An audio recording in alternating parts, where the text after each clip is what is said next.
رکھ رہا ہوں کہ جب وہ دور آئے گا پوری دنیا میں سوائے اسلام کے کچھ نہیں ہوگا۔ اللہ وبرکاتہ۔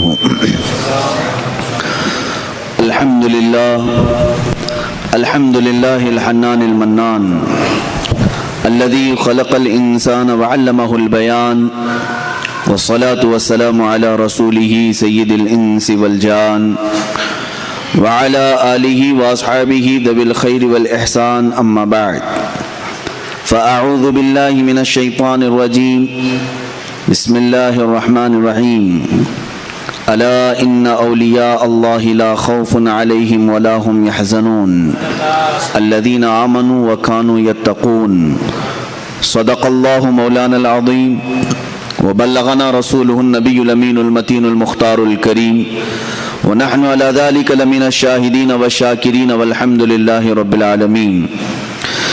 بارگاہ رسالت معاب صلی اللہ تعالی علیہ وسلم میں درود پاک کا ہدیہ پیش کریں۔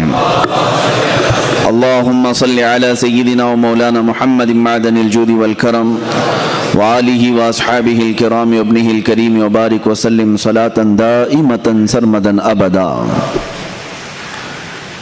سرورا شاہا کریمہ دستگیرہ اشرفا حرمت روح پیمبر یک نظر کن سوئے ماں۔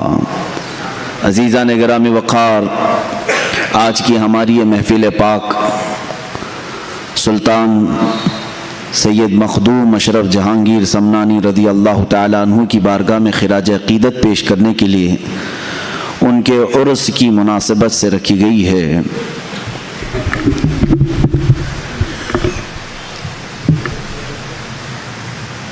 یقیناً ہندوستان کے اکابر اولیاء کاملین میں ایک نام سلطان مخدوم اشرف سمنانی رضی اللہ تعالیٰ عنہ کا ہے۔ میرے عزیزو،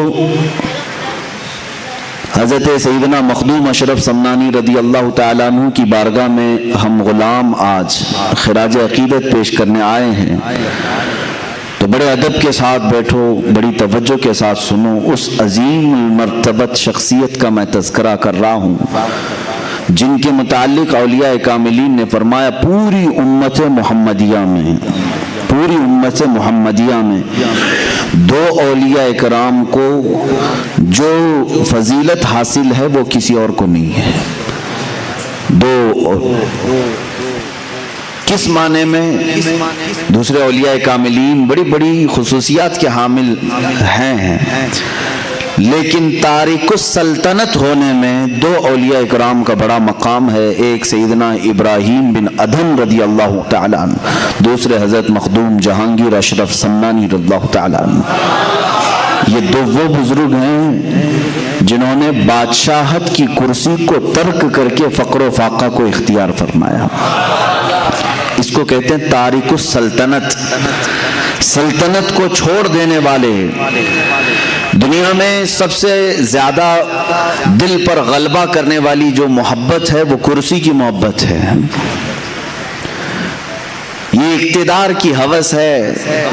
اسی لیے تصوف کے راستے پر چلنے والے ایک سالک کو سب سے پہلے صوفیہ اکرام اگر کسی بات کی تعلیم دیتے ہیں تو یہ فرماتے ہیں سب سے پہلے اپنے دل سے حب جاہ کو نکال دیں۔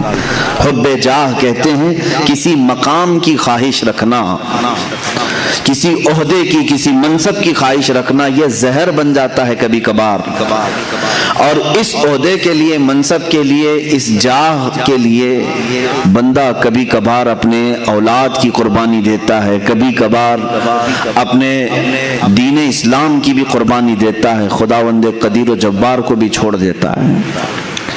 یہ وہ حب جاہ ہے جو ایک مومن کے لیے زہر ہلاہل ہے، یہ قاتل ہے، اور اس کو ترک کرنا بھی آسان کام نہیں ہے۔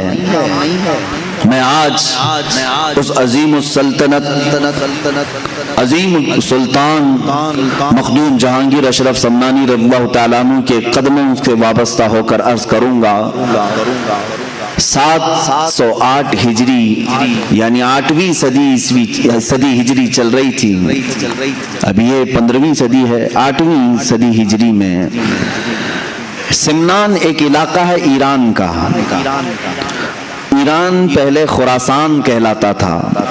خراسان میں افغانستان کا کچھ حصہ، اب کے موجودہ رشیا کا بھی کچھ حصہ، رشیا نہیں اب وہ ٹکڑے ہو چکے ہیں سوویت یونین کے، اور ایران کا کچھ حصہ ملا کر خراسان کہلاتا تھا.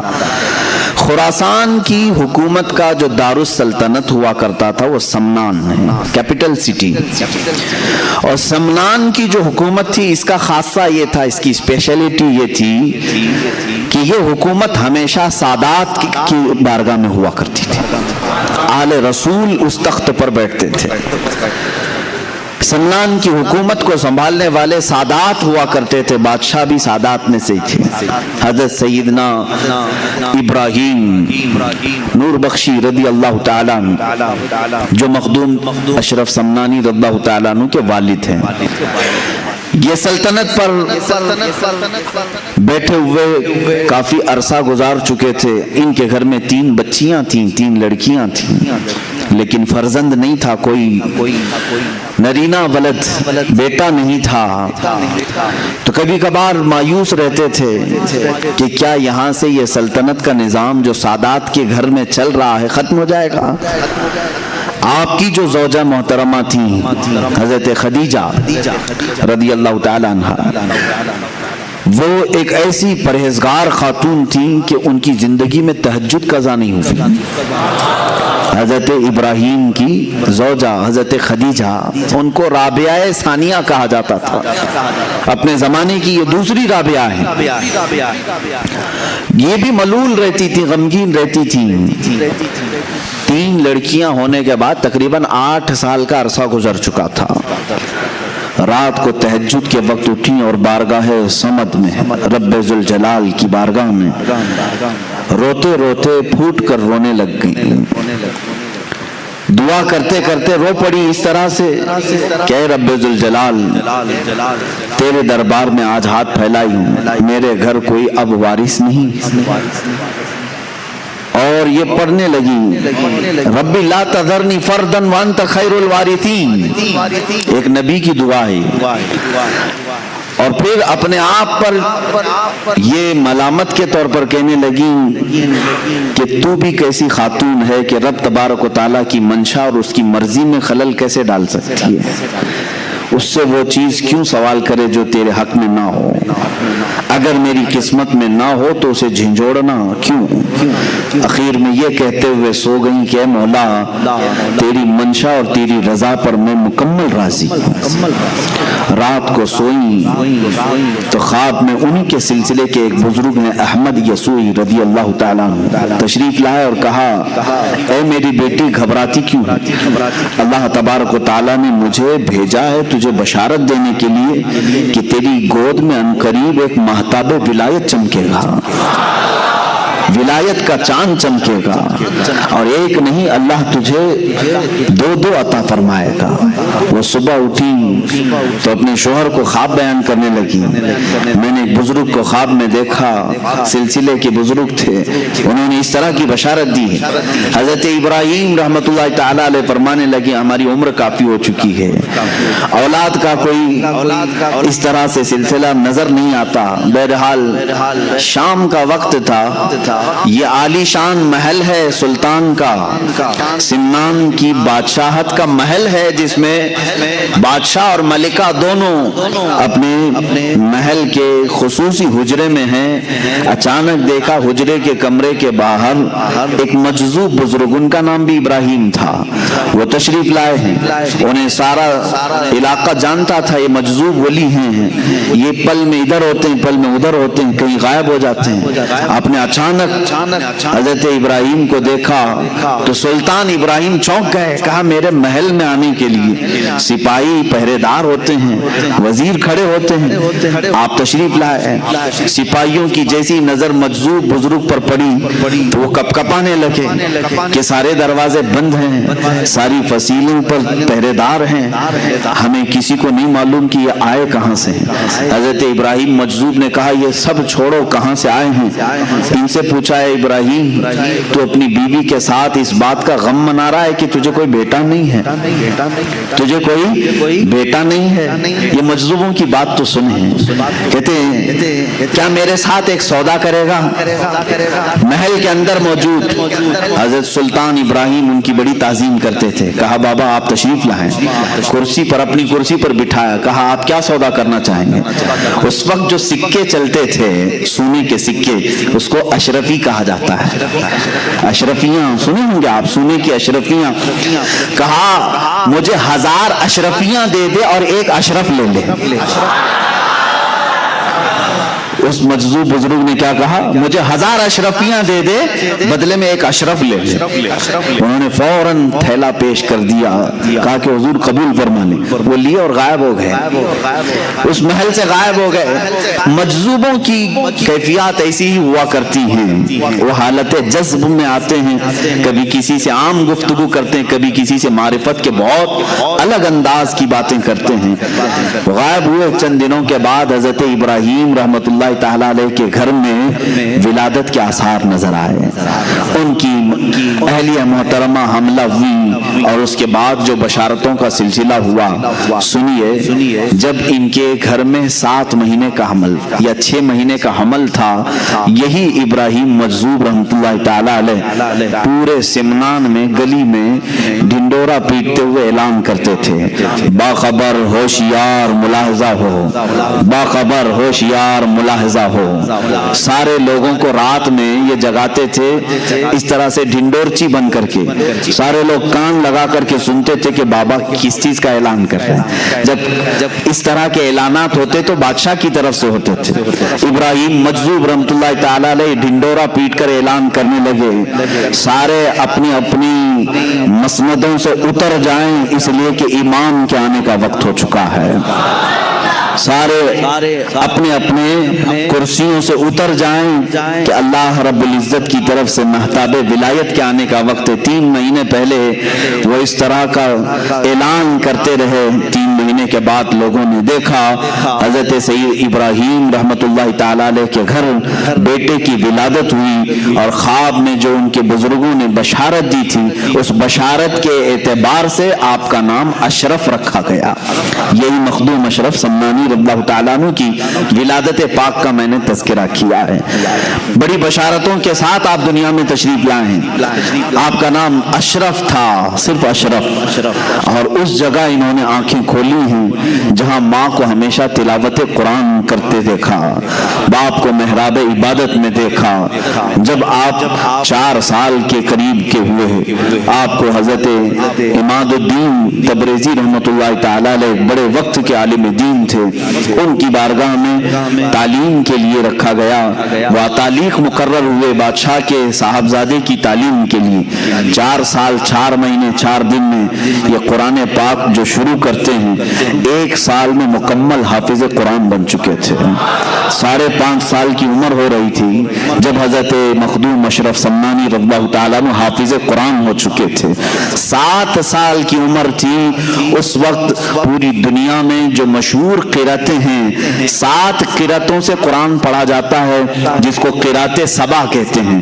عام لوگ اب وہ سمجھ بھی نہیں پائیں گے کہ قرات سبا ہے کیا چیز، اس لیے کہ یہ علم اٹھتا جا رہا ہے۔ 7 قراتوں کے جاننے والے اب علماء بھی کم ہو گئے ہیں، یعنی قرآن 7 طریقوں پر نازل ہوا ہے۔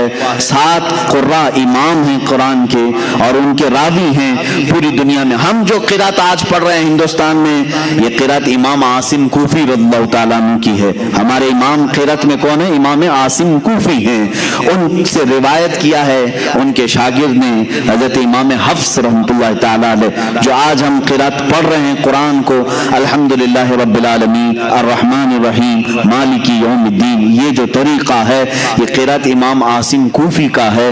اس طرح 7 امام ہیں قرآن پاک کی قرات کے۔ اس کو عام آدمی نہیں سمجھ سکے گا، اسے مکمل عالم دین بننا ہوگا، لغت عربی کی جانکاری پوری حاصل کرنی ہوگی، گرامر پورے سیکھنے پڑیں گے، الف کب آتا ہے، زبر کب آتا ہے، زیر کب آتا ہے، پیش کب آتا ہے، کن 2 حرفوں کو ملایا جاتا ہے، کس کو سائلنٹ کیا جاتا ہے، یہ پورے گرامر سیکھنے کے بعد یہ قراتوں کا علم حاصل کر سکتے ہیں۔ قربان جاؤ مخدوم جہانگیر سمنانی رضی اللہ تعالیٰ عنہ کی عمر پاک 7 سال کی ہے اور 7 قراتوں کے ساتھ آپ حافظ قرآن ہو چکے تھے، حافظ قرآن ہو چکے تھے۔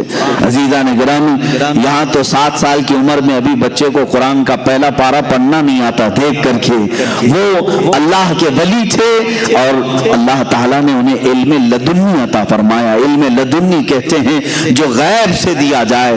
جب گھر صاف ستھرا ہو، ماں باپ کی تربیت اچھی ہو تو فیض بھی اللہ تعالیٰ کی طرف سے جلدی اترتا ہے۔ یہ ماحول کا بھی اثر ہوتا ہے۔ سادات کا گھرانہ تھا، ظاہر سی بات ہے عقل بھی وراثت نبی میں پائی تھی، علم وراثت علی میں پائی تھی۔ حضرت مخدوم اشرف سمنانی رضی اللہ تعالیٰ عنہ 14 سال کی عمر کے ہو رہے تھے، 7 سال میں حافظ قرآن ہوئے، 14 سال کی عمر میں جتنے علوم متداولہ اس وقت تھے، معقولات، منقولات، منطق، فلسفہ، زجر، ساری چیزیں، علم مناظرہ، علم مقابلہ، علم تصوف، علم فقہ، علم تفسیر، علم اصول حدیث، علم حدیث، یہ تمام علوم متداولہ سے فارغ ہو کر آپ 14 سال کی عمر میں مفتی کامل بن چکے تھے۔ 14 سال کی عمر میں مفتی کامل بن چکے تھے۔ اب ظاہر سی بات ہے 14 سال کی عمر کا حافظ، قرات سبا کا قاری، بہترین عالم دین، مفتی کامل، فاضل، محدث، فقیہ، مفسر، 14 سال کی عمر میں یہ سب کچھ اللہ نے انہیں غیب سے عطا فرمایا۔ لیکن اس وقت کے علماء کا کہنا یہ ہے، مخدوم اشرف سمنانی رضی اللہ تعالیٰ عنہ مدرسے سے نکلتے تھے، ظاہر سی بات ہے علماء کا ایک انداز الگ ہوتا ہے، علم جب آئے تو اس کا انداز الگ ہوتا ہے، تو مولانا کہتے ہیں نا، اب جو علم دین حاصل کیا ہے اسے کیا کہتے ہیں؟ مولانا۔ تو اس زمانے کے علماء کہتے ہیں اکثر ہم نے اشرف کو مولانا اشرف کم دیکھا، فقیر اشرف زیادہ دیکھا۔ فقیر اشرف کا مطلب کیا ہے؟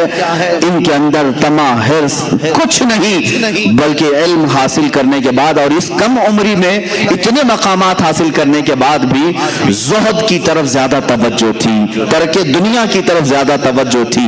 اللہ ان کا صدقہ ہم غریبوں کو عطا فرمائے۔ حب مال، حب جاہ، حب دنیا، یہ ایسی غلاظتیں میرے عزیزوں کے مومنین کو تباہ کر ڈالتی ہیں۔ مخدوم اشرف سمنانی رضی اللہ تعالیٰ 14 سال کی عمر میں کن کن علوم سے آپ بہرہ مند ہو چکے تھے؟ حافظ، قاری قرآن، وہ بھی 7 قراتوں کے امام، عالم دین، فاضل دین، مفتی کامل، مفسر، فقیہ، محدث، یہ سب ہونے کے بعد 15ویں سال کی آپ کی عمر مبارک تھی۔ میں شروع سے چل رہا ہوں آپ کی سیرت طیبہ پر۔ 15ویں سال کی عمر تھی، آپ کے والد ماجد سید ابراہیم رحمۃ اللہ تعالی علیہ کا وصال ہوا۔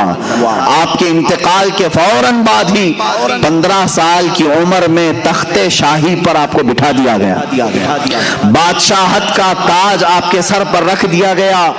کسی نے یہ نہیں کہا کہ 15 سال کا بچہ کیا بادشاہ بنے گا، بلکہ اس وقت کے جتنے سرور تھے، بڑے بڑے کج کلاہ تھے، سبوں نے اپنے سر جھکا لیے، اس لیے کہ مخدوم اشرف سمنانی رضی اللہ تعالیٰ 15 سال کی عمر میں جب کرسی شہنشاہیت پر جلوہ بار ہوئے تو آپ کے فیصلوں کو دیکھ کر کے لوگ اش اش کر جاتے تھے، آپ کے احکامات کو دیکھ کر کے ایسا لگتا تھا جیسے کوئی 80 سال کا تجربہ کار بادشاہ اس کرسی پر بیٹھا ہوا ہے۔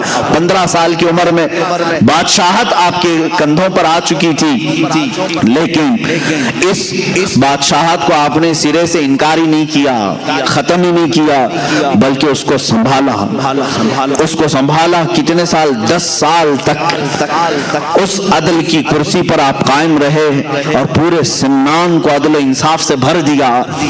پوری دنیا میں اس وقت سمنان کا سکہ چلنے لگا اور ہر کوئی یہ کہتا تھا کہ اور تو اور بادشاہ بیٹھتے ہیں کرسیوں پر، لیکن سمنان کی کرسی ایسی ہے جس پر نائب رسول اور آل رسول بیٹھا ہوا ہے۔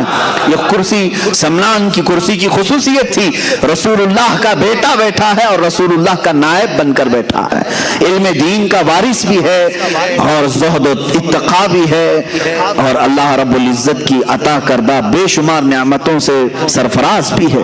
مخدوم اشرف سمنانی رضی اللہ تعالیٰ 10 سال اس کرسی شہنشاہیت پر جلوہ بار رہے۔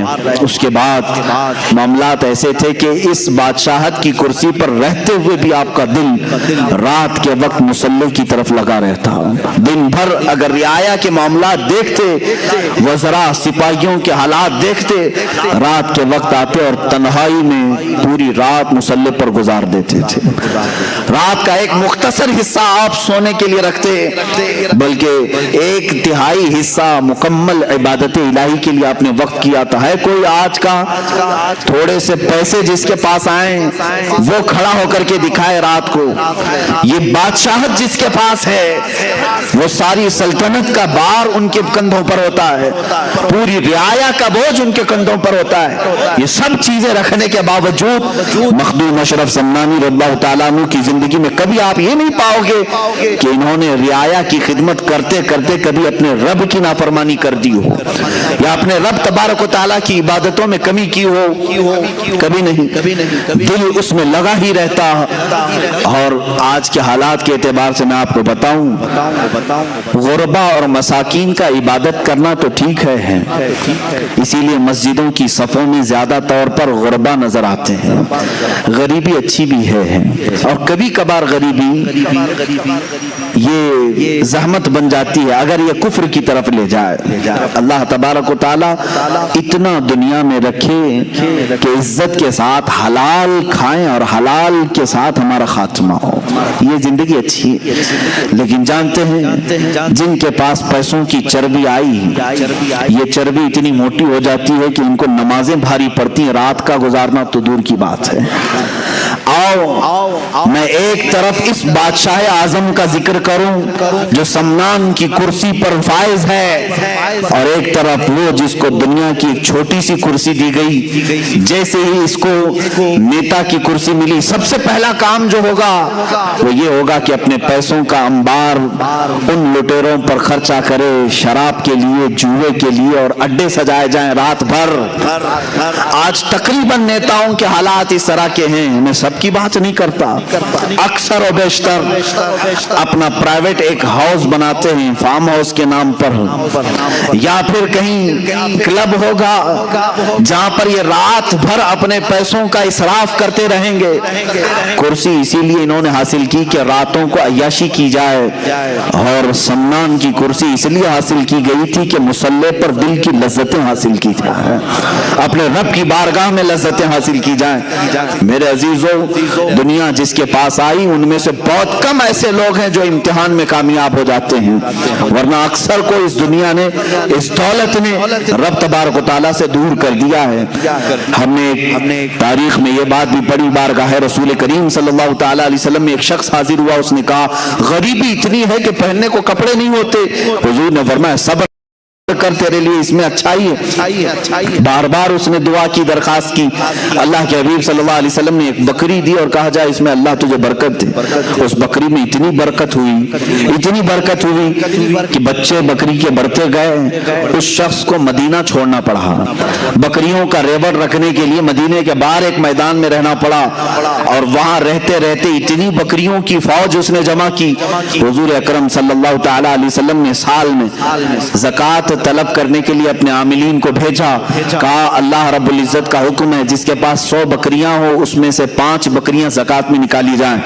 جب اس شخص کے پاس آئے عاملین زکوٰۃ تو حساب لگایا گیا تو کئی 100 بکریاں صرف زکوٰۃ میں جا رہی تھی۔ اس نے منع کر دیا کہ میں اتنی بکریاں زکوٰۃ میں نہیں دے سکتا۔ یہ وہی شخص ہے جو اپنی کمزوری اور غربت کی درخواست لے کر کے، شکایت لے کر کے بارگاہ رسول میں حاضر ہوا۔ اس کے بعد صدیق اکبر رضی اللہ تعالیٰ عنہ کے زمانے میں بھی اس شخص نے زکوٰۃ نہیں دی، یہاں تک کہ روایات میں یہ ملتا ہے حضرت عمر فاروق رضی اللہ تعالیٰ عنہ کے زمانے میں ایک طوفان ایسا آیا کہ اس کی ساری بکریاں مر گئیں، پورا کا پورا ختم ہو گیا، اور یہ جیسا تھا ویسے ہی ہوا، اور نفاق کفر کی حالت میں اس کی موت ہو گئی۔ میرے عزیزو کبھی کبھار مال اللہ اور اس کے رسول سے دور لے جاتا ہے، اسی لیے قرآن نے کہا انما اموالکم و اولادکم فتنہ، تمہاری اولاد اور تمہارا مال تمہارے لیے آزمائش ہے۔ اللہ تمہیں یہ دے کر آزماتا ہے کہ جب میں تجھے مال دے دوں تو میری بارگاہ کے ساتھ لگا رہتا ہے یا پھر چھوڑ کر کے دنیا کا تو طلبگار ہو جاتا ہے۔ عزیزان گرامی، سیدنا عمر فاروق رضی اللہ تعالیٰ عنہ کے گھر میں جب کبھی تحفے آتے، دولت آتی تو رونے لگ جاتے، رونے لگتے۔ آج دولت کی کس کو ضرورت نہیں ہے، ہم کو بھی ہے، آپ کو بھی ہے، ہم کماتے ہیں گھر چلانے کے لیے۔ امیر المومنین عمر فاروق رضی اللہ تعالیٰ عنہ کے گھر جب کچھ بڑا تحفہ آتا یا دولت آتی تو رونے لگ جاتے، پوچھتے کہ کیوں؟ فرماتے ہیں دولت جب بھی آتی ہے تو ساتھ میں اللہ کا امتحان بھی آتا ہے۔ مولا مجھے آزمانا چاہ رہا ہے، کہیں میں اس کے جمع خرچ کے حساب کتاب میں اللہ کی عبادت کو نہ بھول جاؤں۔ ہم نے دیکھا ہے حساب کرتے کرتے تو رات گزر گئی، 2 رکعت پڑھنے کی توفیق نہیں مل سکی۔ مخدوم اشرف سمنانی رضی اللہ تعالیٰ ان دولت مندوں میں سے نہیں تھے، ان سرمایہ داروں میں سے نہیں تھے جن کو اپنی دولت کی جمع اور خرچ کو حساب کرتے کرتے راتیں گزر جاتی ہوں، بلکہ یہ رعایا کے بھی معاملات دیکھتے اور رات کو اپنے رب کے حضور بھی حاضر ہوتے تھے۔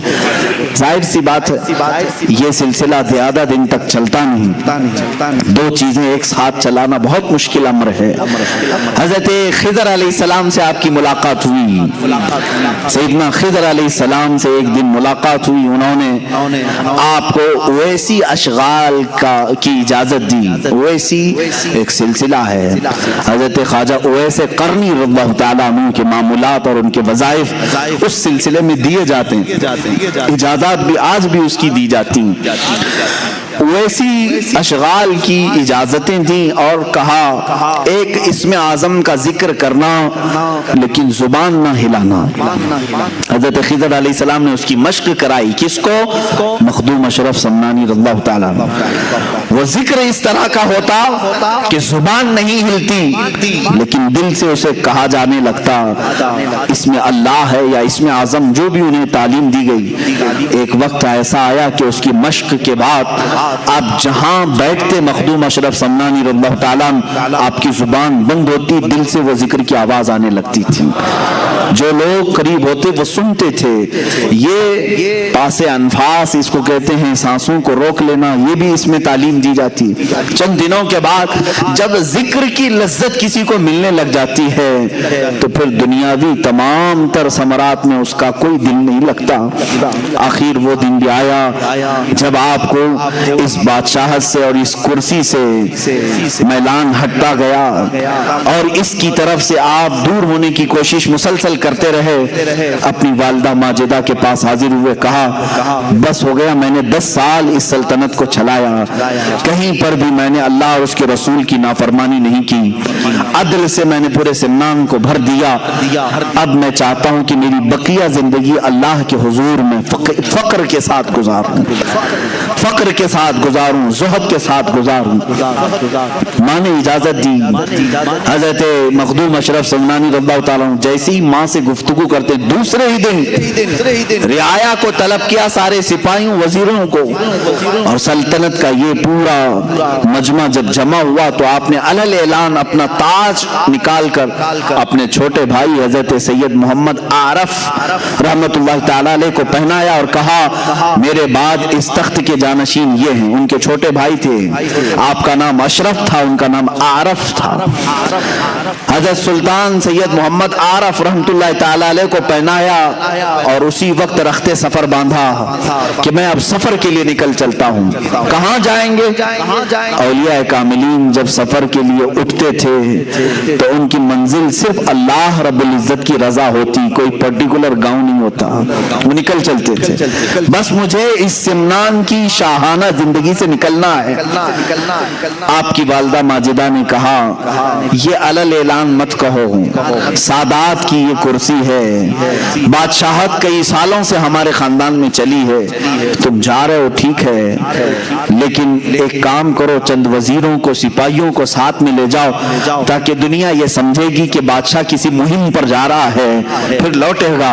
آپ کی ماں کے حکم پر آپ نے چند وزیروں اور سپاہیوں کو ساتھ لیا اور اور نکل پڑے سمنان کے حدود سے جب باہر آئے آپ جب سمرقند کی طرف جو آج ازبکستان کا ایک علاقہ ہے پہلے جو رشیا میں تھا اس طرف کی آپ نے سفر کا ارادہ فرمایا بیچ راستے میں سارے سپاہیوں اور وزیروں کو واپس کر دیا اور کہا اب اس سفر میں مجھے تنہا چھوڑ دو میں ہوں اور میرا حامی و ناصر و مددگار میرا مولا ہے سفر پر نکلے مخدوم اشرف سمنانی رضی اللہ تعالیٰ عنہ جس وقت سفر کے لیے نکلے تھے اس وقت آپ کی عمر صرف 26 سال کی تھی یہاں سے دو چیزیں مجھے ملتی ہیں زندگی گزارنے کے لیے اللہ تعالیٰ نے تمہیں دو طریقے کی نعمتیں عطا کی ہیں جب تمہارے پاس مال آئے تو اس سے لطف اٹھاؤ مال آئے دنیا آئے اس سے لطف اٹھاؤ اللہ کی عبادتوں کے ساتھ لیکن میں یہ چاہتا ہوں کہ کبھی فقر اور زہد کو بھی اختیار کرنا چاہیے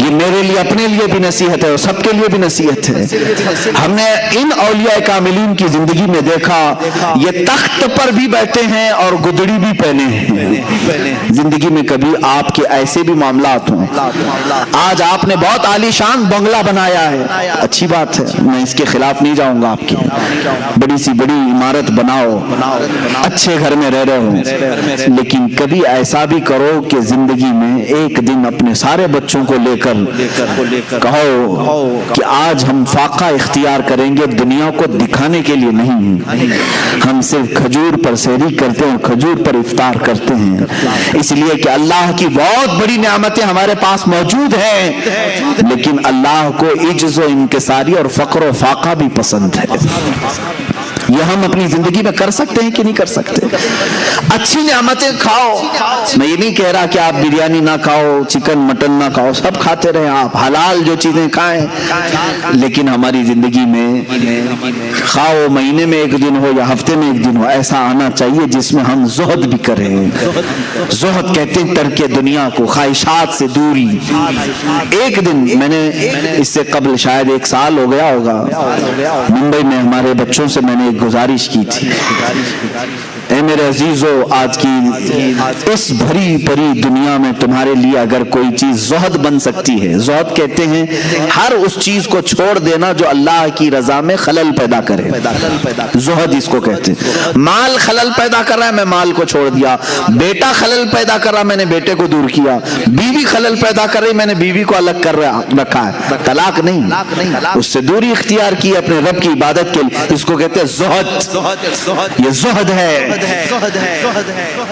میں نے یہ اپنے بچوں سے گزارش کی تھی اس زمانے میں سب سے بڑا زہد کیا ہے میرے اپنے نظر میں اس کو بڑا نہیں کہوں گا لیکن میں اپنی آج کے حالات دیکھ رہا ہوں تمہاری زندگی میں ایک دن ایسا بھی لے آؤ ہفتے میں ایک دن یا مہینے میں کہ میں صبح سے لے کر شام تک اس موبائل کو ہاتھ بھی نہیں لگاؤں گا حالانکہ موبائل اچھائیوں کے لیے بھی استعمال ہے ایک دوسرے سے تعلقات اور ایک دوسرے کے لیے پیغام رسانی کا کام کرتا ہے اس کی کل استعمال خراب نہیں ہے لیکن خرابیوں کا شمار اس میں زیادہ ہے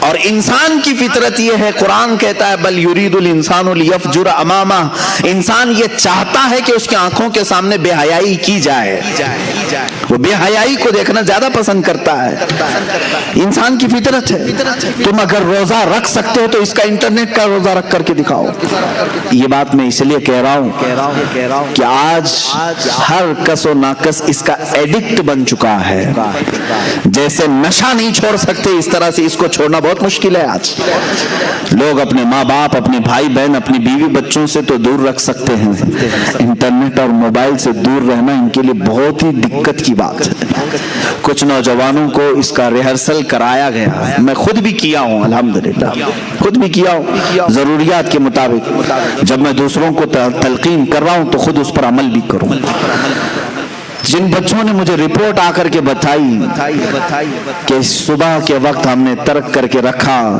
دوپہر ہونے سے پہلے ہاتھوں میں کھجلی شروع ہوئی بے چینی شروع ہوئی، کبھی آنکھوں میں بے چینی، کبھی بدن میں بے چینی۔ ظاہر سی بات ہے جو نشہ کا عادی ہے نشہ نہ کرے تو اس کے جسم میں ہلچل ہوتی ہے۔ اسی طرح میرے عزیزو، خواہے نہ خواہے، چاہے نہ چاہے، ہم کسی چیز کے آج غلام بنے ہوئے ہیں۔ اگر تم زہد کر سکتے ہو تو کر کے دکھاؤ۔ آج کے زمانے میں مخدوم اشرف سمنانی رضی اللہ تعالیٰ عنہ اپنی زندگی میں ایسی کسی چھوٹی چیز کو انہوں نے نہیں چھوڑا تھا۔ وہ اتنی بڑی کرسی تھی جس کو بادشاہت کی کرسی کہتے ہیں، جس کو حاصل کرنے کے لیے پتہ نہیں کتنے قتل و قتال ہوتے ہیں، کتنوں کی جانیں بہائی جاتی ہیں، کتنوں سے جھوٹے وعدے کیے جاتے ہیں، کتنوں کے اوپر تلواریں کھینچی جاتی ہیں۔ اس کرسی کو حاصل کرنے کے لیے انسان کیا نہیں کرتا ہے، سب کرنے کے بعد کرسیوں پر چھپک کر بیٹھتے ہیں، چھوڑتے نہیں۔ مخدوم سمنا رحمت اللہ تعالی علیہ نے نہ اس کو حاصل کرنے کے لیے کوئی محنت کی تھی، بلکہ ان کے والد گرامی سے یہ وراثت میں آئی تھی، اور چھوڑنے کے لیے انہوں نے کوئی پس و پیش بھی نہیں کیا تھا کہ شرط رکھ کر کے دیا ہو کہ اتنا مجھے دے دے تو میں یہ کرسی چھوڑ دوں گا، جیسے ایم ایل اے بکتے ہیں، اتنے پیسے دے دو تو میں تیری پارٹی میں آ جاؤں گا، ادھر کی رکنیت چھوڑ دوں گا، ممبرشپ ختم کر لوں گا۔ مخدوم سمنا رحمت اللہ تعالی علیہ صرف اور صرف اپنے رب کی رضا حاصل کرنے کے لیے اپنے بھائی کی تاج پوشی کی اور ہمیشہ کے لیے سمنان چھوڑ کر آئے۔ دوبارہ کبھی سمنان واپس نہیں گئے، کبھی واپس نہیں گئے۔ آپ کی عمر تقریباً 100 سال کی ہوئی ہے۔ مخدوم اشرف سمنانی رضی اللہ تعالیٰ عنہ 708 ہجری میں پیدا ہوئے اور 808 ہجری میں وصال ہوا ہے، اور بعض روایات میں 96 برس کی ہیں، لیکن تقریباً 100 سال کی عمر، 25 سال کی عمر میں اپنا عزیز وطن، پیدائشی وطن، اپنے ماں باپ کا وطن چھوڑا ہوا یہ مرد قلندر باقی 75 سال کی عمر میں کبھی بھی اس طرف کا رخ نہیں کیا۔ کیوں؟ فرماتے ہیں ایک بار جس چیز کی لذت نکل گئی اسے دیکھنا بھی ہمارے لیے جائز نہیں، دیکھنا بھی اس کے لیے وہ ممنوع سمجھتے تھے۔ عزیزان گرامی وقار، مخدوم اشرف سمنانی رضی اللہ تعالیٰ جب نکلے تو اس کرسی کو ختم کر کے جو نکلے، چھوڑ کر کے نکلے، یہ تارک السلطنت کہتے ہیں۔ پورے رسول کریم صلی اللہ علیہ وسلم کی امت میں صرف 2 ولی ایسے گزرے جنہوں نے بادشاہت کو چھوڑا ہے، ایک حضرت ابراہیم بن ادھم، دوسرے مخدوم اشرف جہانگیر سمنانی رضی اللہ عنہ۔ وہ بلخ کی بادشاہت چھوڑ کر نکلے تھے اور یہ سمنان کی بادشاہت چھوڑ کر، دونوں کے حال ایسے ہی ہیں۔ حضرت ابراہیم بن ادھم نکلے اور گدڑی پہن کر کے دریا کے کنارے بیٹھے رہتے تھے۔ ایک وقت تھا جو کرسی پر بیٹھتے اور ایک وقت ایسا کہ پتھریلی زمین پر دریا کے کنارے بیٹھے رہتے۔ مخدوم سمنا رحمت اللہ تعالی علیہ شاہی سواری پر سوار ہونے والے، لیکن جب سمرقند کا سفر کر رہے ہیں پیروں میں چپل تک نہیں تھے۔ یہ زہد آپ نے فرمایا، مجبوری نہ کہو اس کو، یہ مجبوری نہیں تھی، اپنے رب کی رضا کے لیے دنیا کا ترک تھا۔ جب آپ سمرقند کے راستے سے لاہور تشریف لائے تو لاہور میں حضرت سید جلال الدین بخاری رحمت اللہ تعالیٰ نے، جن کو مخدوم جہانیاں جہاں گشت کہا جاتا ہے، اوچھ شریف میں آپ تشریف لائے۔ حضرت مخدوم سید جلال الدین رحمت اللہ تعالیٰ علیہ نے آپ کا پرتپاک استقبال فرمایا، اپنی خانقاہ میں 3 دن تک ٹھہرایا۔ اس وقت کے وہ غوث تھے حضرت سید جلال الدین بخاری، اپنی خانقاہ میں 3 دن رکھا اور اس کے بعد کیا فرمایا کہ فرزند اشرف تمہارا انتظار کسی اور بزرگ کے ہاں ہو رہا ہے، تم کسی اور کی امانت ہو۔ کون ہے وہ بزرگ؟ مخدوم علاء الدین پنڈوی رحمت اللہ تعالیٰ علیہ، جو بنگال کی مالدہ کی سرزمین پر آج بھی آرام فرما ہیں۔ یہ اس زمانے کے قطب الاقطاب تھے، قطب الاشراف تھے۔ اس وقت حضرت مخدوم علاء الدین پنڈوی رحمت اللہ تعالیٰ علیہ حضرت مخدوم اشرف سمنانی کے انتظار میں وہاں بیٹھے ہوئے تھے۔ جلال الدین بخاری رحمت اللہ علیہ نے ان کو رخصت کیا کہ آپ جائیں بنگال کی سرزمین پر، وہاں سے پیدل چلتے ہوئے نکلے۔ لاہور کی سرزمین کہاں ہے، بنگال کہاں ہے، پیدل سفر کیا۔ بہار کے راستے سے ہو کر گزر رہے تھے۔ بہار میں ایک علاقہ منیر ہے، یہاں ایک بزرگ ہیں مخدوم شرف الدین یحییٰ منیری رحمت اللہ تعالیٰ علیہ، یہ بڑے پائے کے بزرگ ہیں۔ اعلیٰ حضرت رضی اللہ تعالیٰ عنہ نے ان کا تذکرہ فرمایا ہے۔